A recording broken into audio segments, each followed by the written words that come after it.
We are continuing with the story The Shroud. Now we have reached in the place where they are actually wanting to have a baby. उनको लग रहा है कि बच्चा होगा तो जो समाज के लोग आज उनको पैसा भी नहीं देते हैं वो रुपए उधार देंगे। और यहाँ घीसू डींगे हाँकता है अपने बेटे के सामने कि उसके 9 बच्चे हुए और उसके घर में कभी भी किसी भी बच्चे की तैयारी नहीं थी, कुछ भी नहीं था, लेकिन फिर भी बिल्कुल भी कोई भी परेशानी नहीं आई।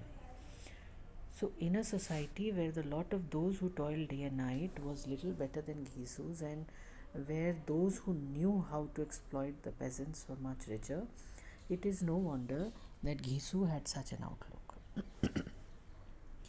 और बड़ी विडंबना है इस समाज की कि हमारे समाज में जो दिन रात मेहनत करते हैं घीसू की तरह, मान लीजिए घीसू जैसे, और जो घीसू से बहुत बेहतर ज़िंदगी नहीं जीते, यानी दिन रात मेहनत करने वाला मज़दूर जो है वो इतना भी नहीं कमा पाता कि घीसू से बेहतर ज़िंदगी अपने लिए जुटा पाता। हमारे गरीब जो हैं, जो पेजेंट्स हैं, खेतीहर मज़दूर जो हैं, वो कंपैरेटिवली घीसू से शायद पैसे वाले होंगे, लेकिन उनके पास भी कुछ भी ज़्यादा नहीं होता धन माया के नाम पे। और यही शायद कारण है कि आश्चर्य की बात नहीं कि घीसू जो है उसका ऐसा नज़रिया हो गया है कि मेहनत से क्या होता है, मेहनत करके भी गरीबी में जीना है, इसलिए वो बेशर्मी में गरीबी में जीना ज़्यादा पसंद कर रहा है। One could say that Ghisu was much more intelligent than the peasants, and instead of joining the hordes of mindless toilers, he had gone over to the disreputable band of idle gossips, though he didn't have the will to follow the rules and regulations of die-hard gossips. हम ऐसा कह सकते हैं कि घीसू जो है वो बाकी गरीबों से थोड़ा ज़्यादा दिमाग वाला है। वो उस भीड़ में शामिल नहीं हुआ है जो बिना दिमाग लगाए सिर्फ मेहनत करते हैं।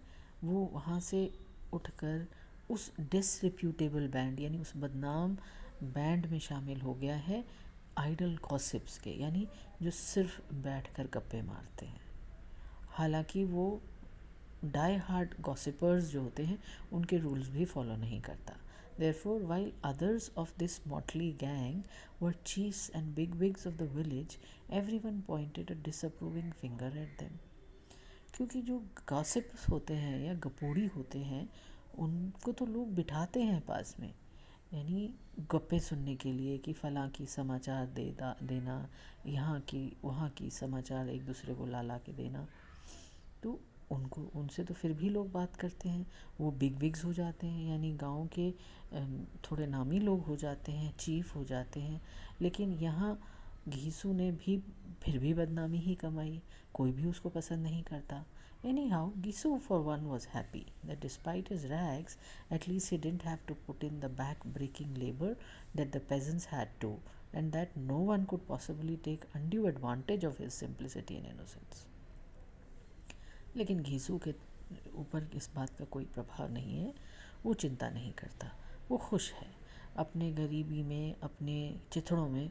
वो इस बात को लेके ही प्रसन्न है कि कम से वो कमर तोड़ मेहनत तो नहीं कर रहा बाकी दूसरे गरीबों की तरह, कम से कम कोई उसका फ़ायदा तो नहीं उठा पा रहा उसके भोलेपन का या उसकी नासमझी का, उसके सादेपन का। और इसी नॉलेज में वो प्रसन्न है। The father and son were digging out the roasted potatoes and eating them piping hot. अब ये दोनों पिता पुत्र की जोड़ी जो है वो आग में से एक एक करके आलू निकाले जा रही है और गर्मा गर्म बिल्कुल पाइपिंग हॉट आलूओं को ही छील रहे हैं और तुरंत खा जा रहे हैं। They hadn't eaten a morsel since the day before, and now they didn't have the patience to let the potatoes cool. 2 दिन के भूखे हैं दोनों, तो अब कहाँ इतना सब्र है कि उन आलूओं को ठंडा होने दिया जाए। They burned their tongue several times. और इतने गर्म आग से निकलने वाले आलूओं को छील कर खा रहे हैं जो, तो न जाने कितनी बार जीभ भी जली। After peeling, the outer surface didn't seem very hot, but the moment one dug one's teeth into it, the fairy inside would scorch the tongue, throat and palate.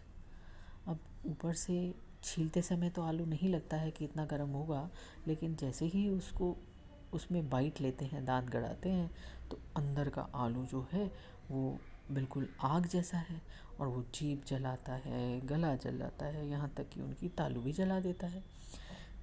It was safer to swallow that live hot coal rather than let it stay in one's mouth. बिल्कुल कोयले समान ही है वो एक गरम उबला आलू, सिका हुआ आलू, तो वो उसको निगलना ज़्यादा आसान है बनस्पत की उसे चबा के खाया जाए। Once it reach the stomach there was enough material there to cool it. किसी तरीके से धकेल के उसको पेट तक पहुंचा दो, पेट में बहुत आग है, खुद ही शांत हो जाएगा। And so the two of them would swallow the hot potatoes as soon as they could, though the effort made their eyes smart with tears. और इसीलिए ये दोनों पिता पुत्र क्या कर रहे हैं, आलू को छीलते हैं, तुरंत किसी तरीके से गटक जाते हैं, पेट तक पहुंचा देते हैं। हालांकि इस प्रक्रिया में आंसू तक निकल आते हैं उनकी आंखों से। At this moment, Ghisu remembered that Thakur's wedding, which he had attended 20 years ago. और इस समय जब भोजन कर रहे हैं तो पुरानी 20 साल पुरानी उनको एक शादी याद आ गई जहाँ उन्होंने भोजन किया था। The situation, the satiation he had experienced at that wedding feast was something to remember all his life, and its memory was still vivid. और तृप्ति जो मिली थी उस विवाह के भोजन से, वेडिंग फीस्ट यानी दावत जो मिली थी उस समय, वो ज़िंदगी हो गई पर वो उसे भूल नहीं पाया। वो आज भी उसकी याददाश्त में बहुत विविड है। He said, I can't ever forget that feast. मैं कभी नहीं भूल सकता उस दावत को। I have never eaten such a meal again, nor have I gorged myself like that ever again. मैंने वैसा खाना कभी नहीं खाया और इतना खाना भी कभी नहीं खाया। The bride's family had served everybody with puris. Everybody. दुल्हन की परिवार ने सबको पूरियाँ खिलाई थी, सबको, old and young, everybody at those puris. Puris made in real ghee, असली घी में बनी हुई पूरियाँ सब ने खाई थी, जवान ने, बूढ़े ने, सब ने। चटनी, spicy yogurt, 3 different kinds of greens, a curried vegetable, curd, sweets. How can I describe the relish and taste of that food? और एक एक चीज़ उस भोजन की उसे याद है और वो उनको याद कर रहा है, एक एक करके गिना रहा है। And no shortage of anything, और किसी चीज़ की कमी नहीं, ये नहीं कि बस ये ख़त्म हो गया या ये अब इतना ही है, नहीं।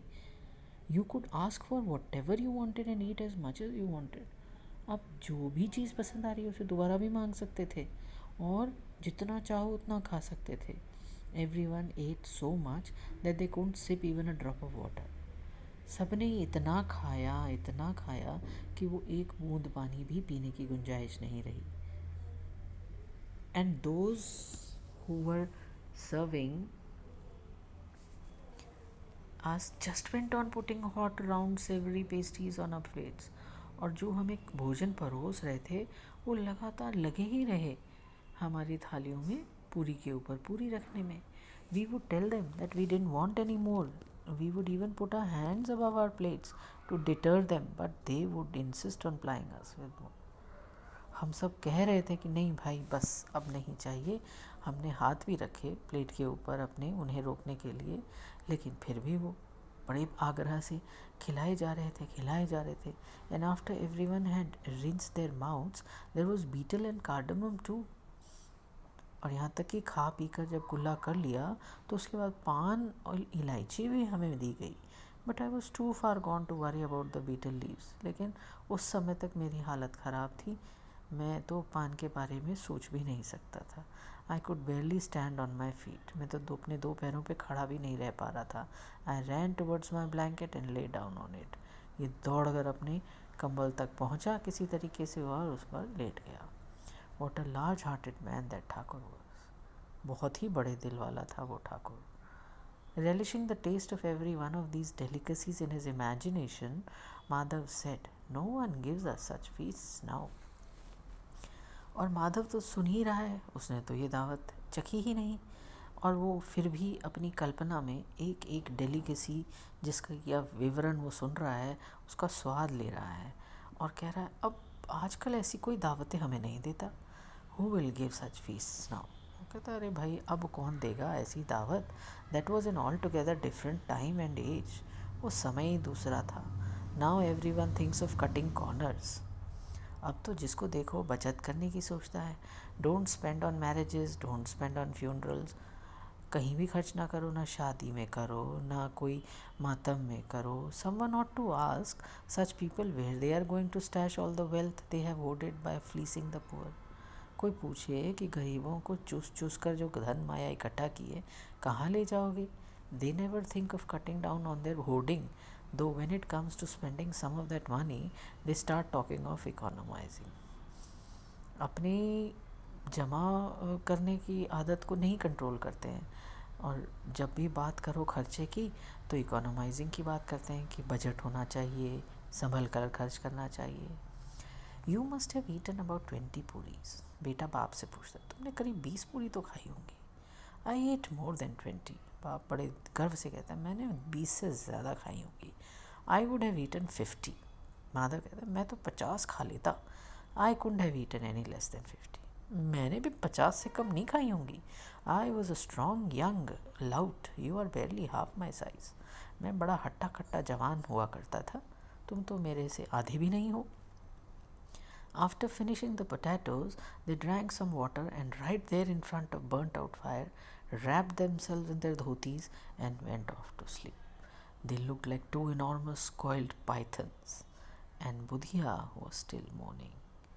और खा पी के आलू खा लिए, पानी पी लिया, उसके बाद वहीं पर उस जली बुझी सी आग के सामने अपनी धोतियों में एक दूसरे को अपने को लपेटा और वहीं पे वो दोनों सो गए। ऐसे लग रहा था जैसे दो अजगर जो हैं, भयानक भारी भरकम अजगर सोए पड़े हैं, और बुधिया बेचारी अंदर अभी भी करा ही रही थी।